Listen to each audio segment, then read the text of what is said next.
Irmãs queridas, irmãos queridos, eu vos saúdo em nome de nosso Senhor Jesus, que é o grande arquiteto do universo, que neste momento nos concede a honra e o privilégio de estarmos todos ligados pelas linhas da internet, em nome do seu Filho amado Jesus, que esse Pai de amor nos envolva com a sua luz, com a sua paz, com a sua misericórdia. Que assim seja. É com muita alegria que nós estamos nesse instante, iniciando a nossa reflexão. E para isso eu convido vocês também para que participem conosco deste momento tão lindo, tão profundo, tão esclarecedor. Hoje nós traremos um assunto especial. É a parábola do bom samaritano, e eu colocaria um subtítulo: o poema do amor de misericórdia. A parábola mais linda, segundo o pensamento da veneranda benfeitora Joana de Ângeles. E eu acrescento, na minha pequenez, a grandiosidade dos ensinos, os detalhes, as características. Vocês vão ficar vibrando com as luzes de que nós somos portadores para levar aos corações de todos vocês. Então, vamos começar o nosso trabalho. Primeiro, nós vamos mostrar a vocês esse livro, A Sabedoria da Bíblia, do professor Tomás Paula Leite, edição Cultrix. É uma obra católica, A Sabedoria da Bíblia.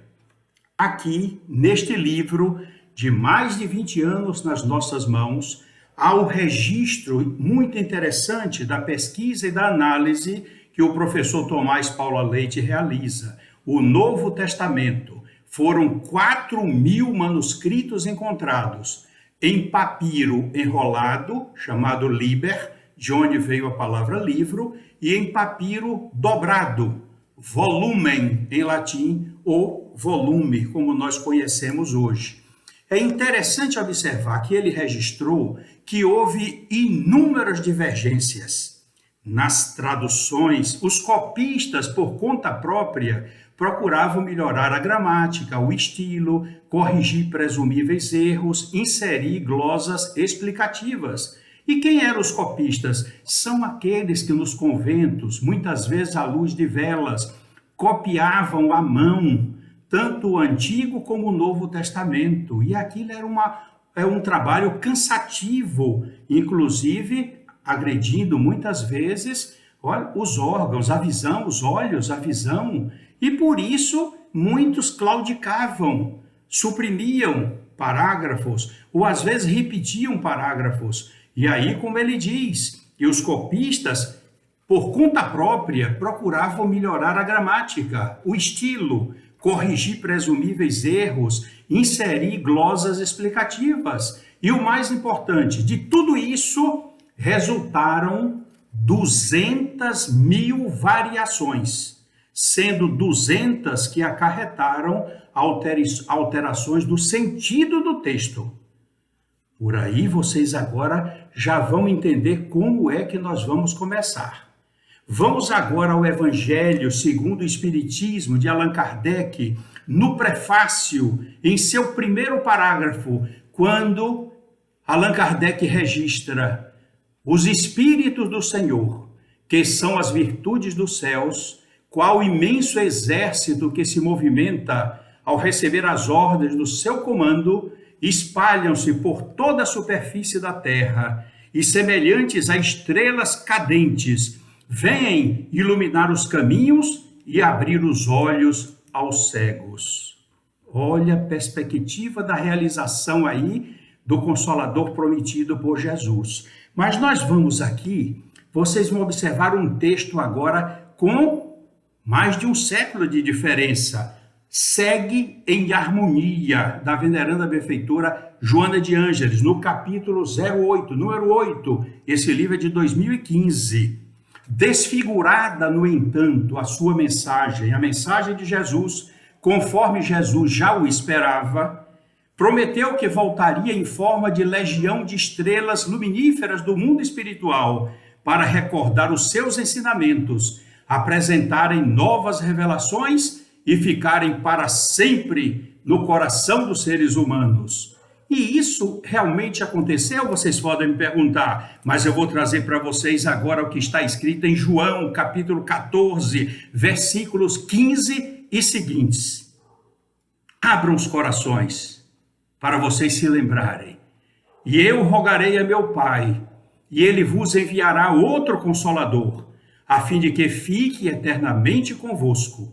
O Consolador, que meu Pai enviará em meu nome, vos ensinará todas as coisas e vos fará recordar tudo o que vos tenho dito. Vocês viram, observaram que Jesus já previa que ia ocorrer essas adulterações, essas modificações, por isso que o Consolador, que é o Espiritismo, o Pai, que meu Pai enviará em meu nome, vos ensinará todas as coisas e vos fará recordar tudo o que vos tenho dito. Recordar porque ele sabia que ia haver modificações. Mas será que tudo poderia ser modificado com os tempos, os concílios, os interesses de mandatários, de reis, papas? Será que houve coisas que poderiam alterar realmente a essência dos seus informes, das suas lições de amor? Vamos então, hoje é o dia que nós vamos aprender muita coisa para chegarmos para ver a importância da parábola do bom samaritano. O livro Rejubila-te em Deus, da veneranda benfeitora Joana de Ângeles, de 2013. No capítulo 13, Jesus desejava que a sua mensagem ultrapassasse o tempo em que era enunciada, aquele momento em que ele falava, e ultrapassasse o lugar em que se fazia ouvida, escutada. Não poderia aquela mensagem dele ficar encarcerada nas formulações verbais vigentes do aramaico pela pobreza da própria linguagem de então. Tudo isso ele já previa. Veja que missão grandiosa ele assumiu. E o que foi que aconteceu? Vamos agora continuar no capítulo 13. Eu repito para vocês pesquisarem depois. Rejubila-te em Deus, no capítulo 13. Jesus se utilizou, porém, da parábola, do conhecimento dos símbolos, a fim de dar-lhe caráter de permanência em todas as épocas. Vocês viram a habilidade do nosso mestre? E vamos esclarecer. O vocábulo grego parabolé deriva do verbo parabalém, colocar ao lado, comparar, razão pela qual significa literalmente palavra colocada ao lado de. O sentido comum é de uma justa posição, comparação, analogia, ilustração. A noção ocidental de parabolé encontra-se, vocês vão encontrar em Aristóteles, na sua obra intitulada Retórica, no capítulo 2, com o sentido de justaposição, ou seja, colocação de uma coisa ao lado de outra, com a finalidade de comparação, ilustração, indicação de casos paralelos ou análogos. Agora, a veneranda benfeitora falou alguns segundos sobre a questão da semiótica, que é uma disciplina em muitas universidades, e nós tivemos a oportunidade de estudar também no nosso curso de letras, a linguagem dos símbolos. Então, nós vamos verificar aqui no livro Rejubila-te em Deus, ainda neste capítulo 13, que vocês puderam estudar em casa, completando, ampliando mais esse conhecimento, quando ela diz que a semiótica, ou disciplina que estuda os símbolos, demonstra a facilidade que os mesmos representam para o entendimento de tudo quanto é transcendental ou subjetivo, de modo que se apresente fácil de identificação. Vocês estão vendo quanto trabalho Jesus teve para planejar isso, para realizar a sua comunicação? E ela faz mais ainda no capítulo 13, uma narrativa amena, em forma de parábolas, facilmente é entendida, ao mesmo tempo memorizada E quando é narrada, embora se alterem as palavras, o símbolo nela incluído ressalta e preserva o seu significado. Agora vocês estão maravilhados com a programação que Jesus realizou junto a nós. Mas tem mais. O objetivo de Jesus está aqui no capítulo 13. O objetivo de Jesus era o de esculpir o ensinamento no imo das emoções. E as parábolas, por centrarem o seu significado nos símbolos, jamais seria esquecido ou adulterado. Modificaram muitas coisas, mas muitos não entendiam a mensagem que estava ali nas parábolas, porque pareciam às vezes histórias simples, fugaz, de acordo com o entendimento da época, mas não compreenderam a extensão dos grandes ensinamentos que ali estava. Por exemplo, uma figueira brava, uma rede de pescar, uma pérola, uma semente de mostarda, em qualquer idioma e em todas as épocas se preservam a sua realidade, que facilita o entendimento da narrativa, na qual essas figuras estão presentes. Viram que habilidade do mestre? As extraordinárias imagens simbólicas de que Jesus se utilizou para ser compreendido e dizer da sua grandeza. Eu posso transferir algumas para vocês. Eu sou a luz do mundo. Eu sou o caminho da verdade e da vida. Eu sou o pão da vida. Aquele que beber da água que eu lhe der, jamais terá sede. Viram quantos símbolos Jesus se utilizou? Mas acontece que o nosso irmão Emmanuel, no livro O Consolador, na pergunta 290, ele escreveu uma resposta admirável, porque ele percebeu a riqueza das parábolas e ele escreveu aqui: as parábolas do Evangelho são como as sementes divinas que desabrochariam mais tarde em árvores de misericórdia e de sabedoria para a humanidade inteira. Olha o que ele previu. Mas não foi ele só. Não foi ele, não. O evangelista Lucas também. Ele não era judeu. Ele nasceu em Antioquia ou Antioquia. Era médico. Tinha uma vasta cultura helênica. Helênica simbolizando a cultura grega. Era muito culto. Ele foi discípulo de Paulo, de quem recebeu as orientações para escrever o Evangelho e, posteriormente, ele escreveu os Atos dos Apóstolos. Então, como discípulo de Paulo, ele acompanhou em várias viagens, inclusive no momento em que Paulo foi preso, ele estava como amigo fiel ao lado de Paulo, acompanhando, inclusive visitando-o na prisão várias vezes. Ele, para construir o seu Evangelho, ele não ficou somente como um grande repórter, ele não ficou somente nos ditos de Paulo, nas orientações, mas ele ouviu Maria de Nazaré.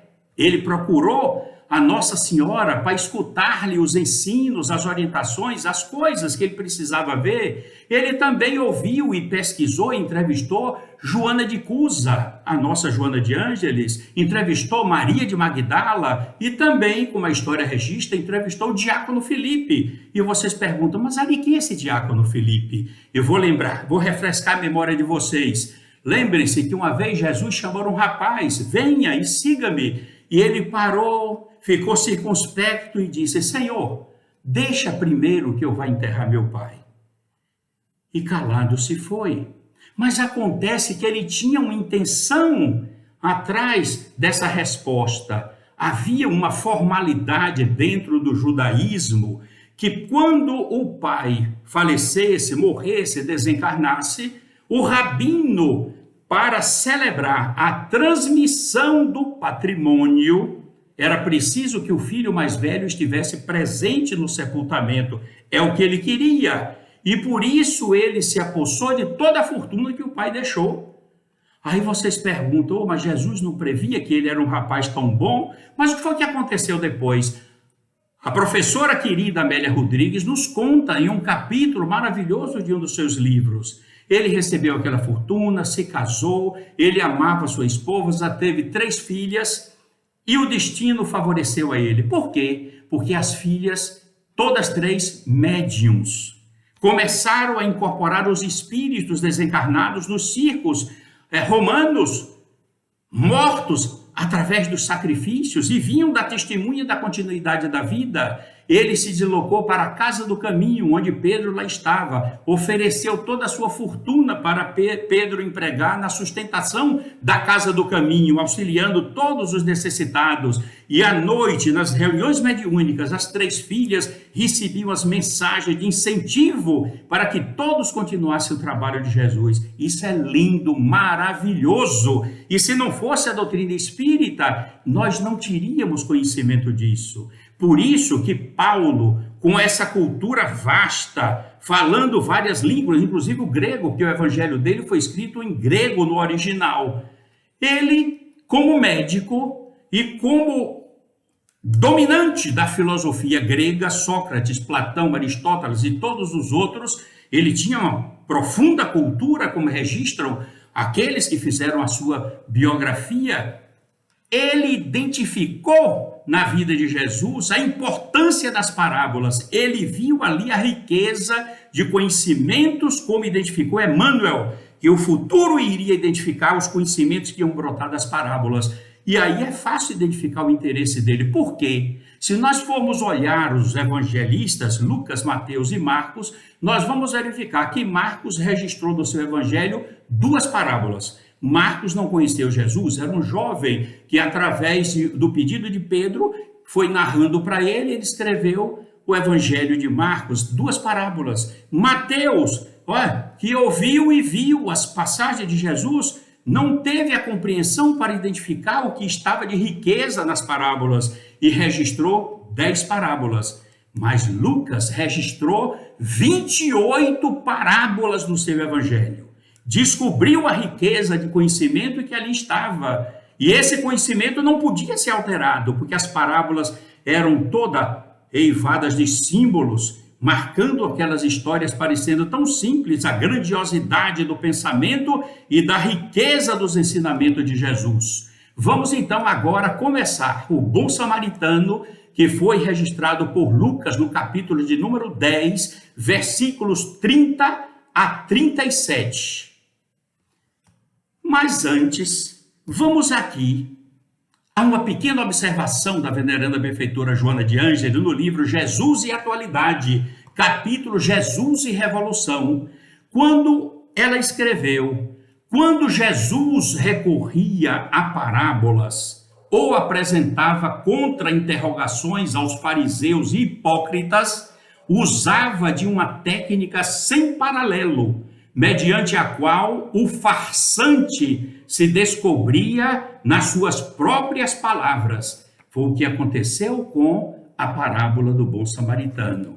Viram como é importante? Por isso que eu estou trazendo para vocês todas essas fontes de pesquisa, para que vocês se utilizem depois em casa e ouçam com calma, anotem, se dirijam aos livros, vejam as fontes, procurem pesquisar, para que nós possamos ter a solidez do conhecimento e amar mais Jesus por tudo que ele nos proporcionou de orientação para o nosso crescimento espiritual.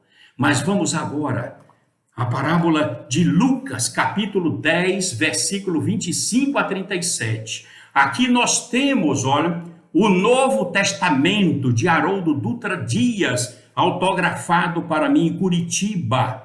Ele traduziu diretamente do grego.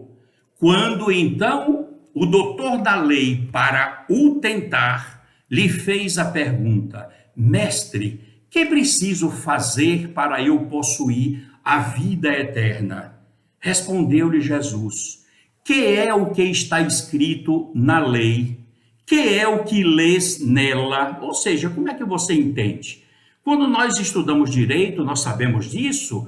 E eu, muitas vezes, com meus alunos, quando ensinava direito civil, eu dizia: vamos abrir o código aí. O que é que está escrito na lei? Como é que você lê? Como é que você entende? O que é que você pensa que o legislador quis colocar nessa redação? Vejo que Jesus teve razão para fazer isso. O que é que você lê na lei? Então, o doutor da lei respondeu: vamos aqui ressaltar. Foi para tentar Jesus, porque na realidade ele não queria somente saber da questão da vida eterna. O objetivo que estava por detrás era colocar Jesus numa circunstância dolorosa, desconcertante perante aqueles seus pares que estavam ali ouvindo o que Jesus ia falar. Ele queria saber, na realidade, quem era o seu próximo. Mas vamos então seguir o roteiro. O doutor da lei respondeu, quando Jesus disse: "Quem está escrito na lei?" Ele respondeu, primeiro, olha a treta, ele respondeu Deuteronômio, no capítulo 6, versículos 4 a 5. Segundo Haroldo Dutra Dias, corresponde aos níveis do amor entre o judaísmo. Mas Ari, como é que você sabe disso? Está aqui, ó, essa palestra que eu assisti em Curitiba, a parábola do bom samaritano, onde tem aqui uma nova visão. Ele colocou essa nova visão dos níveis do amor, mas ele não adentrou no pensamento de Joana de Ângeles, ele não adentrou no pensamento da professora Amélia Rodrigues, ele não citou Emmanuel, como nós estamos fazendo. Apenas nós estamos enriquecendo com a outra dimensão para que vocês aprendam melhor, como nós estamos também estudando para aprender mais. Então, no Deuteronômio, capítulo 6, versículos 4 e 5, o doutor da lei identificou os níveis do amor. Aí ele diz: amarás teu Deus de todo o teu coração, de toda a tua alma, de todo o teu poder.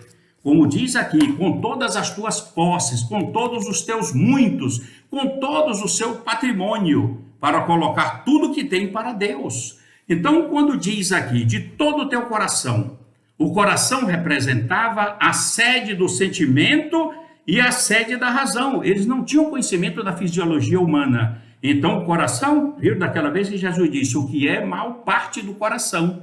O que sai pela boca e que é ruim vem do coração. Jesus não ia ensinar fisiologia humana. A função dele na época, ele não ia primeiro, a função dele era mostrar o reino de Deus, criando, despertando, iniciando as bases de construção do coração, ensinando o amor de misericórdia através da prática exuberante com que ele demonstrou. Portanto, ele não queria alterar nada dos conhecimentos da época. Portanto, amarás teu Deus de todo o teu coração, de toda a tua alma, de todo o teu poder.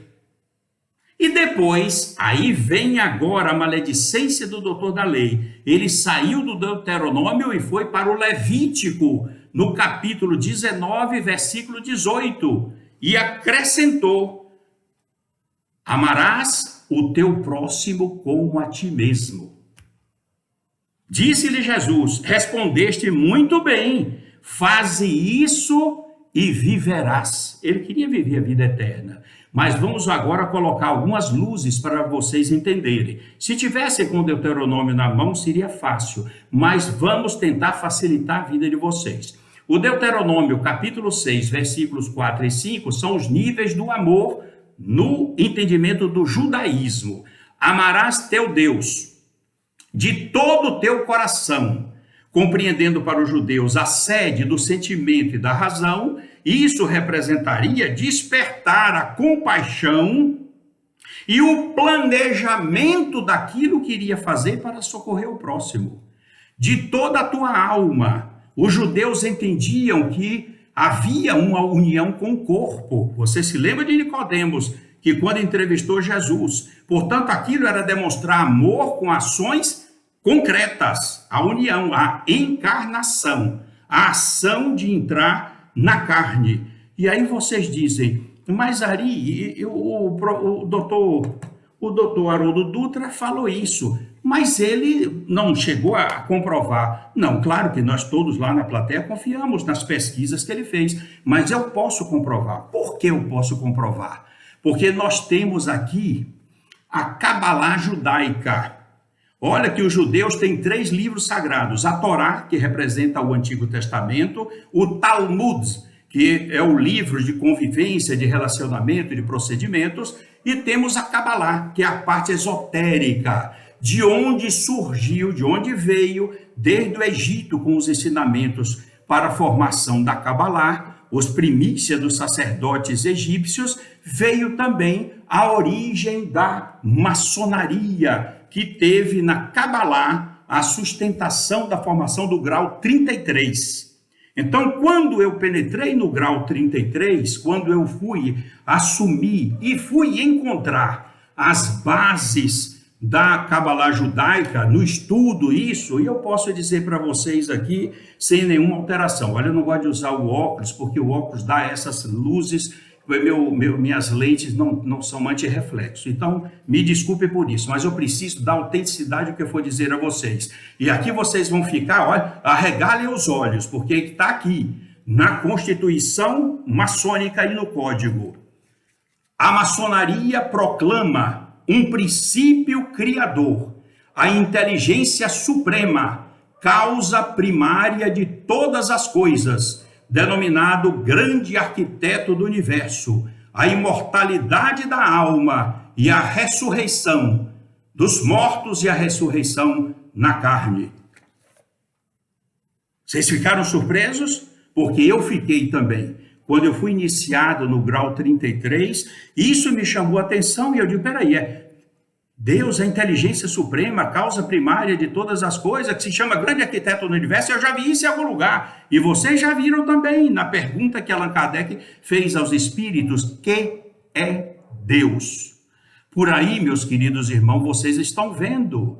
E Amélia Rodrigues, aqui, neste livro aqui, Até o Fim dos Tempos, aqui, no capítulo 25, ela diz aqui, a revelação do processo evolutivo era apresentada por Jesus de maneira sutil, com base na crença dos hebreus. O Golgue, G-O-L-G-U-E, Golgue, a reencarnação do espírito em novas roupagens terrestres. O Golgue era a crença secreta entre os sacerdotes, como herança natural da longa vivência no Egito, com os seus sacerdotes e intérpretes mediúnicos do mais além.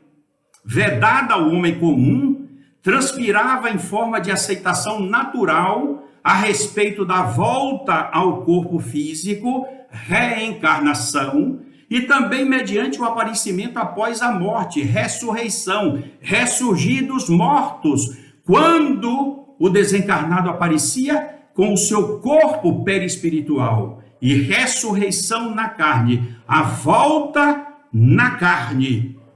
O que alteraram na Bíblia para a ressurreição da carne, não, é ressurreição na carne, a preposição em com o artigo a ressurreição na carne. Por isso que Jesus avisou que ele ressurgiria no corpo espiritual, como efetivamente aconteceu. Vocês estão vendo? Então agora, só para nós não perdermos o caminho, o professor é assim mesmo, vai, volta, mas quer o sucesso dos seus alunos. O doutor da lei respondeu para Jesus como citou Deuteronômio, os níveis do amor. Amarás teu Deus de todo o teu coração, olha, para compaixão e planejamento, de toda a tua alma, demonstrar amor com ações concretas, é materialização, encarnação, a ação de entrar na carne. Então, essa demonstração com ações concretas e de todo o teu poder, colocar tudo que a pessoa tem a serviço de Deus. E no Levítico, o Levítico 19, capítulo 19, versículo 18, amarás o teu próximo como a ti mesmo. E aí disse Jesus, respondestes muito bem, faze isso e viverás. Agora que surgiu nessa hora que ele colocou, vamos dizer assim, ó, ele colocou as unhas de fora igual a gato. Mas o doutor da lei, querendo parecer que era justo, diz a Jesus, quem é o meu próximo? Era o que ele queria saber. Ora, qualquer um de nós, espíritas, cristãos, responderia, Jesus naturalmente poderia ser sintético e dizer, o meu próximo é a humanidade inteira. E isso foi dito por Iléu, avô de Gamaliel, que foi mestre de Paulo de Tarso. Se ele tivesse dito isso, o judeu simplesmente ia dizer, não, mestre, os próximos são apenas os de minha raça, os judeus, os outros, os gentios, não são meus próximos. Estaria então ali, implantada uma briga ideológica. A felicidade de Jesus, como médium de Deus, iluminado naquela hora, ele simplesmente olhou para o doutor da lei com piedade e compaixão e começou então a narrar uma história como resposta, induzindo o doutor da lei a se situar naquilo que ele iria responder. Um homem descia de Jerusalém para Jericó, despojado, nu, semi-morto, não falava, sem sotaque. E aí vocês vão observar, o judeu que tocasse numa pessoa que não fosse judeu era considerado impuro. Quem tocasse num morto que não fosse judeu era considerado impuro. Então Jesus não disse nada, mas ele sabia as condições. Um sacerdote passou, olhou, viu que ele estava semi-morto, não tinha nada, estava semi-nu, sem as roupas, sem as filacteras que caracterizavam o seu posto, a sua autoridade dentro do sinédrio, dentro da sinagoga, ele estava despido. Não havia como identificar se era judeu. O sacerdote passou adiante. Depois vem o levita, judeu, também da tribo de Levi, olhou e passou adiante. No entanto, veio um samaritano. E tendo visto o homem caído, o que foi que aconteceu? Jesus pegou a ação do samaritano e enquadrou naquela resposta que o doutor da lei deu sobre os níveis do amor. Eu vou só lembrar para vocês verem. Amar a Deus de todo o teu coração, de toda a tua alma, de todo o teu poder, todo o teu coração, compaixão e planejar o que precisa. A tua alma, ações concretas, todo o teu poder, colocar tudo a serviço de Deus. Então Jesus disse que o samaritano, tendo visto o homem caído, teve compaixão. Ele foi tocado profundamente de compaixão. Depois ele colocou óleo, olha, ações concretas, segundo nível do amor, colocou óleo e vinho nas feridas do homem, vinho para desinfetar, e o óleo, que é o azeite de oliva extra virgem, para facilitar a cicatrização. Levou-o no seu cavalo a uma hospedaria e cuidou dele. Ações que precisava era aquilo, ações concretas, objetivas, aquilo. E depois ele precisava continuar a sua viagem, e aí ele deu 2 denários ao hospedeiro e assumiu pagar todas as despesas quando ele voltasse. Então, de todo o teu coração, tocado de compaixão, de toda a tua alma, ações de ajudar, óleo, vinho, botou no seu cavalo, levou para a hospedaria, cuidou dele, e com todo o teu poder, deu dinheiro, 2 denários ao hospedeiro, e assumiu pagar todas as despesas quando voltasse. Ele respondeu de acordo com aquilo que o doutor apresentou, os níveis do amor. Viram a beleza? Isso é maravilhoso. Isso toca a gente. Eu fiquei maravilhado quando comecei a observar essas coisas. É uma coisa para vocês observarem. Está dentro da parábola. Que lições estão aí dentro dessa parábola? Essa parábola que Joana fala do amor de misericórdia. Aí ele olhou para o doutor da lei e disse: qual dos 3 te parece ter sido o próximo daquele que caíra em poder dos ladrões?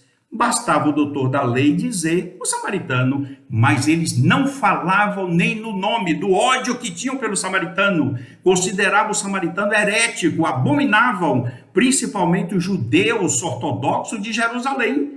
Não aceitavam, não admitiam como judeus e se afastavam, eram condenados.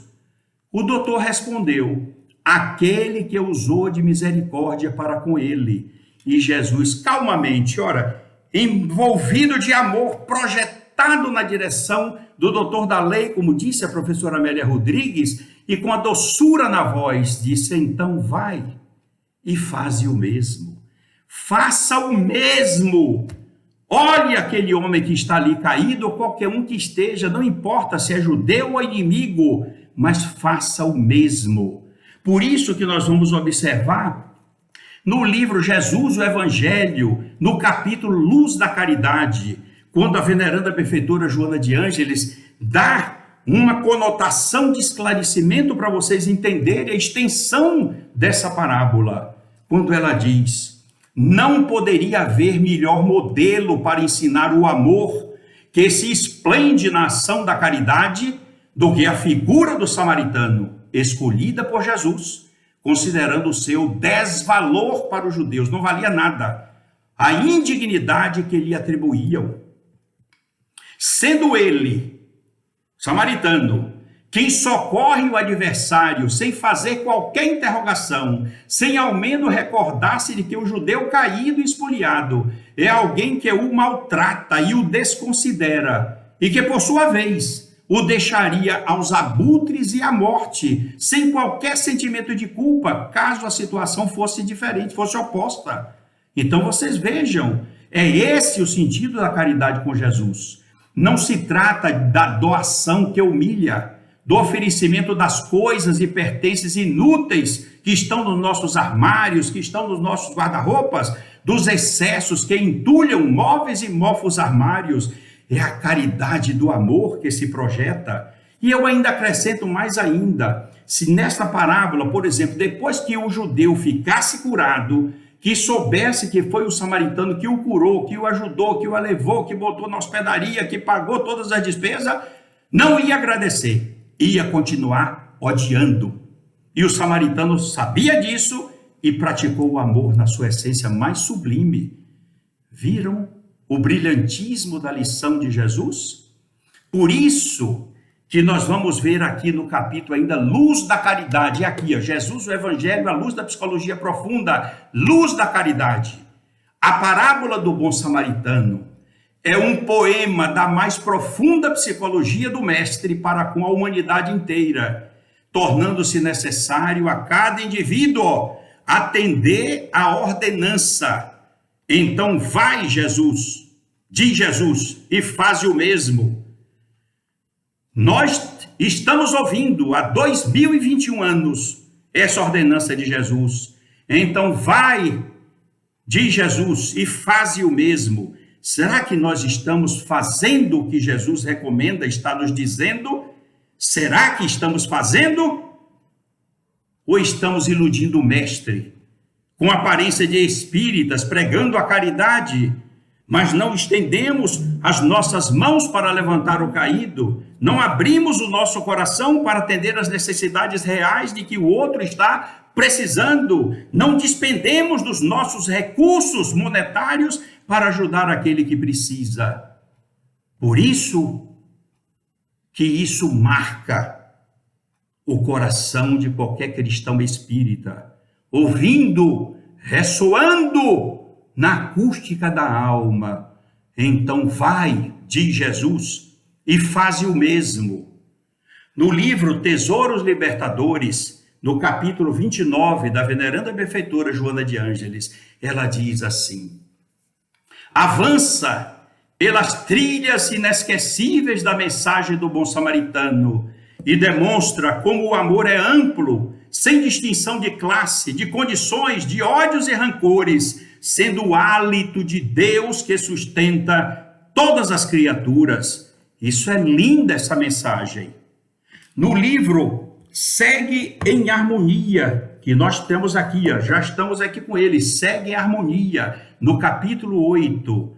Agora nós vamos ver palavras que são endereçadas a nós espíritas. Todos aqueles que conhecem Jesus têm compromisso com o seu ministério, que é o de ensinar a verdade com letra maiúscula e viver retamente ante a justiça e o dever. E a verdade, na sua essência mais penetrante e profunda, é Deus, como está aqui ao início do livro Jesus, o Evangelho, a luz da psicologia profunda. E agora, meus queridos irmãos, as recomendações da veneranda benfeitora faz Luz nas Trevas, no capítulo de número 2, que tem o título Responsabilidade Espiritual. Não atue esporadicamente como alguém descomprometido com a caridade fraternal. Não vá esporadicamente ao centro, não faça o evangelho em casa, no lar esporadicamente, faça nos dias determinados, procure frequentar a casa espírita com regularidade. A sua presença é muito importante, porque as suas preces e as suas vibrações irão ajudar no esclarecimento dos espíritos necessitados, obsessores ou espíritos infelizes que acorrem, levados pelos guias espirituais, para que sejam socorridos nas casas espíritas. Não sejamos egoístas, pensando só em nós e na nossa felicidade. Eu vou repetir, não atue esporadicamente como alguém descomprometido com a caridade fraternal. Nós temos um compromisso com Jesus para atuar diariamente. E mais outra aqui, do capítulo número 2, eu tenho feito isso onde eu ando, abrindo os olhos dos nossos irmãos espíritas. Quando você se candidatou, os espíritos guias interessaram-se em ajudá-lo. Se você persevera com responsabilidade, eles ampliam os teus recursos terapêuticos e utilizam-se do amor e de ternura. Se você não cumpre o programa estabelecido, você se afasta do auxílio deles e fica à mercê de outros espíritos frívolos e levianos e outros muitos obsessores. É esse apelo, meus queridos irmãos, que nós estamos fazendo para todos vocês, nesse momento de planeta de transformação para a regeneração, quando somos assolados por uma pandemia perversa, mas que muito nos faz a refletir e buscar Jesus, para que sejamos, nesta hora, operosos e colaboradores com Ele, no sentido da mudança que Ele propõe para a humanidade melhor, a humanidade feliz do futuro. E então, segue em harmonia, está aqui de novo, segue em harmonia. E Jesus, o Mestre ressuscitado, que retornou ao convívio dos seus por amor, permanece esperando a decisão de cada um para segui-lo, ou permanecer na ignorância ou na desdita por eleição própria. Não vamos deixar, de jeito nenhum, que isso aconteça. Portanto, nós vamos pegar agora aqui o outro livro para vocês então compreenderem. Segue em harmonia no capítulo de 8. Aí vocês perguntam, e se Galo estiver me ouvindo, vai dizer, mas como é que Ari sabe? Eu sei, meu irmão, eu não tenho essa habilidade toda da inteligência, mas temos também sentimentos de mediunidade gentil. E a compaixão da veneranda de Ângeles é muito grande, que nos proporciona a oportunidade de, ao lado do livro, eu lembrar do trecho do capítulo 8 que ela quer colocar aqui. Rompa a carapaça que te impede os movimentos, ou que está lhe prendendo, e saia a cantar a compaixão, o conhecimento da verdade e a vivência do amor, dando a tua contribuição para tornar as pessoas menos felizes e mais plenas. Vocês viram? E para concluir, distendendo braços gentis, a quantos se te acerquem, onde estejas, e conforme te encontres, sentirás as carícias da fraternidade, orvalhando-te o espírito, enquanto o amor te ampliará os contornos do sentimento e te oferecerá a indescritível alegria de viver. É o livro Segue em Harmonia, mas como é um trecho tão lindo, eu posso ter pulado alguma coisa, eu vou repetir para vocês.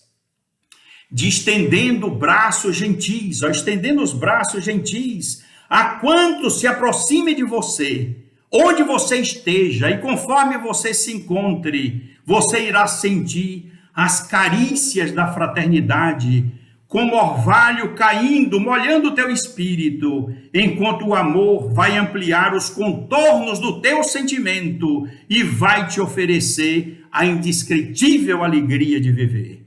Meus queridos irmãos, é um momento lindo, maravilhoso, em que todos estamos atravessando neste momento grave em nosso planeta. Mas o espírita, o cristão verdadeiro, jamais fenecerá a sua fé, jamais fará diminuir a sua coragem, e a sua esperança será sempre volumosa e contagiando outras pessoas, para que possamos, confiando em Jesus de Nazaré, aguardar os destinos que o futuro nos vai oferecer, de um planeta de regeneração, e o governador do nosso planeta, o nosso modelo e o nosso guia, fará com que sintamos as benesses no futuro de termos a felicidade de seguir as suas pegadas, iluminando-nos com as luzes sublimes do Evangelho, para que possamos jamais nos afastar dessa caminhada e tornar-nos exemplos de dedicação, de amor a Ele, para que todos aqueles que nos acompanham sintam a felicidade que nós estamos atravessando. Lembremos-nos que o momento é difícil e muitas vezes nós podemos fraquejar, nós podemos cair, mas isso não importa. O que é interessante é que tenhamos a fé para nos reerguermos e continuar caminhando, divulgando a doutrina consoladora dos espíritos, divulgando a reencarnação, a imortalidade da alma e as benesses da boa nova em qualquer circunstância. Mas mesmo que ocorram dificuldades atrozes que nos façam tropeçar e cairmos, não derramem lágrimas, roguem a força a Jesus, e nós levitaremos como um corcel brilhante que andava levando as notícias para toda a gente com Paulo, quando ele era o senhor doutor Saulo de Tarso, para que nós possamos enveredar através do caminho da fé e ter a consciência que tantas vezes que nós caiamos na nossa caminhada a serviço de Jesus, nós devemos levantar. Caiu 100 vezes, levantamos 101 vezes, porque quem cai na luta com glória, tomba nos braços da história e renasce no coração do Brasil. Que Deus nos abençoe e que Jesus continue orando e abençoando o nosso planeta e, em particular, a nossa pátria amada Brasil. Deus os abençoe e os envolva com muita paz, com muita luz e com muito amor. Que assim seja.